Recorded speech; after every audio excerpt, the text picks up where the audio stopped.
Éramos muito unidos, como agora.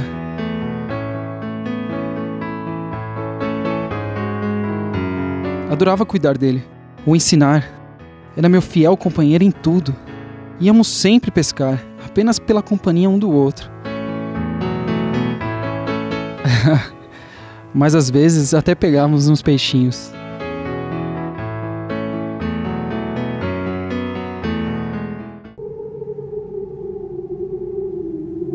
Os conselhos regionais, os conselhos federais faziam essa confusão. Ah, você está falando de reencarnação, então você está fazendo religião dentro do seu consultório.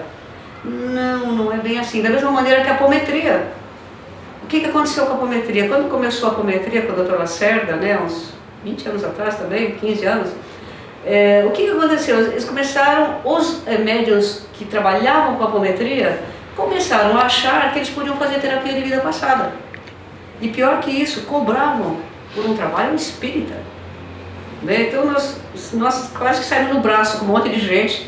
Chegamos a falar isso nos nossos congressos, a diferença entre terapia de vida passada e apometria. Então essas confusões vão acontecer sempre que você fala em reencarnação.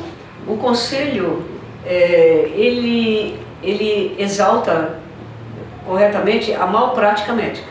Então assim, o conselho, ele vai te chamar às falas se você for denunciado por ter prejudicado alguém.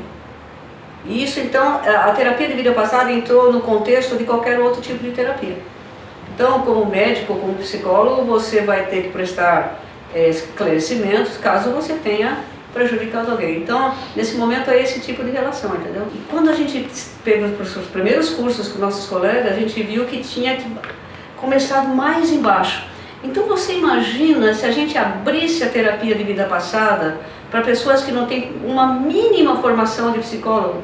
Os psicólogos, os médicos não entendiam de psicopatologia. Como é que eu vou deixar, por exemplo, sem nenhum demérito, por exemplo, uma pessoa que é um professor de história, ou uma dona de casa, ou qualquer outra profissão que nunca ouviu falar disso, como é que ele vai entender um pouquinho que seja da alma humana? Do trato, do respeito que tem que ter, da técnica, da ciência que envolve isso. Então, a sociedade brasileira, nós nunca abrimos para nenhum profissional que não fosse médico ou psicólogo. Então, nós temos um embasamento muito, nós temos assim, como se fossem protocolos científicos muito embasados. Fora daquilo, você não vai ser terapeuta de vida passada. Porque você corre o risco de fazer um monte de bobagem e dizer coisas que não podem ser ditas. Você deixa o seu cliente, por exemplo, olhar para uma vida passada, para uma pessoa lá que ou matou, por exemplo, tá vendo? Esse aqui é meu marido. Tenho certeza, é meu marido dessa vida. Não é, entendeu? Olá, estamos de volta com a segunda parte do nosso debate sobre terapias de vidas passadas. E no bloco anterior eu deixei uma questão para o Norberto sobre uma, poderíamos dizer assim, contradição. Não sei se isso cabe para esse caso, mas o Espiritismo diz que nós não acessamos, não lembramos de algumas informações das vidas anteriores porque não estamos preparados ou não podemos ter acesso a elas. E por que permitiria o acesso a essas informações durante essas terapias? Da mesma forma que nós não devemos matar ninguém. E as pessoas matam-se mutuamente. Existe o livre-arbítrio. Então existem algumas restrições no nosso processo reencarnatório para que no crescimento do embriãozinho, os pools neuronais que vão se formar sejam adequados para aquela vivência pré-estabelecida, para a sua missão durante aquela encarnação. Se determinados assuntos que seriam tremendamente traumáticos para esse indivíduo fossem revelados, seriam traumáticos. Então isso não é permitido. Para quê? Para facilitar a vida do indivíduo aqui.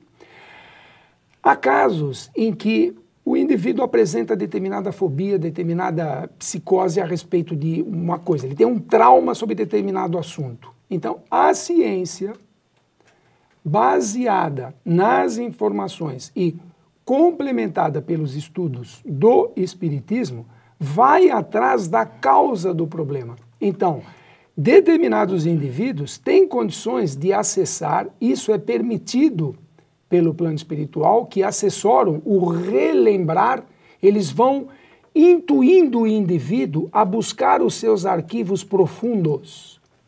Então essa permissão é dada para que a resolução daquela terapia, a resolução daquele tratamento, seja benéfico para o indivíduo, desde que ele esteja preparado por isso. Mas como ele tem o livre-arbítrio, como ele vai procurar um terapeuta, entre parênteses, charlatão, vamos assim dizer, que quer faturar em cima do cliente, ele vai usar, o charlatão vai usar mecanismos, não que todos os terapeutas de vidas passadas sejam charlatães, não é isso.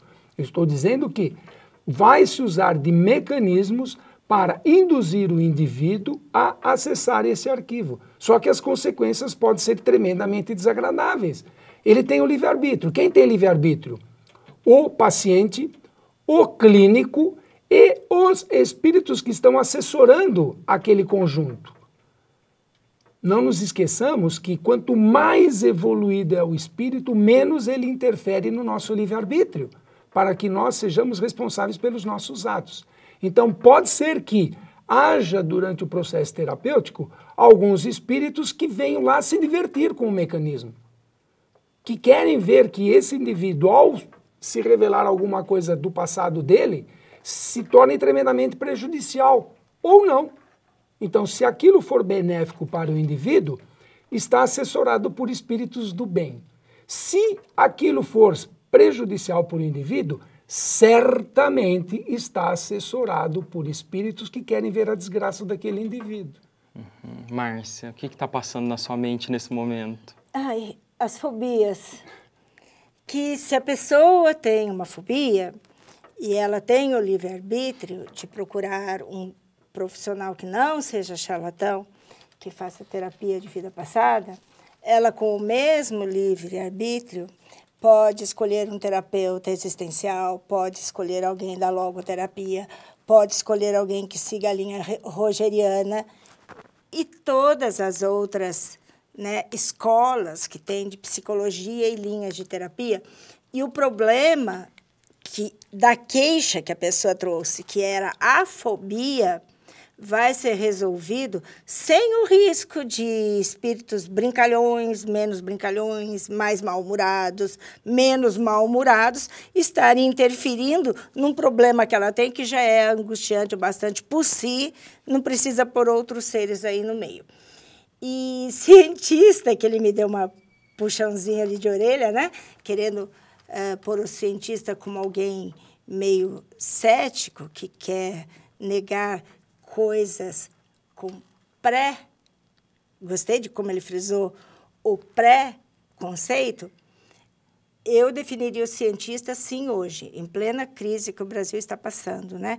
Que está todo mundo falando em economia, o cientista é aquela pessoa que tem diante da realidade uma postura muito econômica. Então, ele nunca nega o sobrenatural.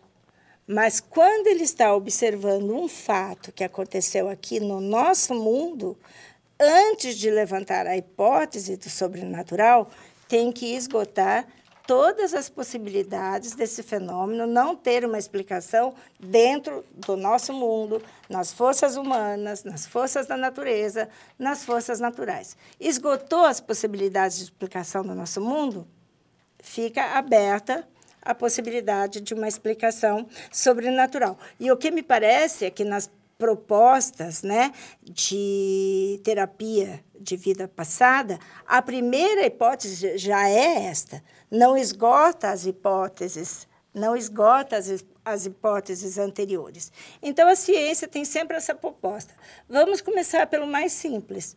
Se para um resfriado basta hidratação e um pouquinho de repouso, para que eu vou dar logo uma caixa, né, de Avalox e mandar a pessoa tomar um antibiótico durante 10 dias? Então, para cada problema, uma solução. E nunca vamos começar pela mais grave, pela mais agressiva, pela que mais riscos tem, se o mais comum explica, se o mais comum resolve. Márcia, precisamos encerrar esse bloco, mas antes eu vou dar a oportunidade do Norberto fazer uma questão para você. Nesse processo de acesso, é muito difícil, efetivamente, verificar o que é imaginário, o que é real. Como que a ciência constata uma verdade? Essa questão é boa. A gente já volta.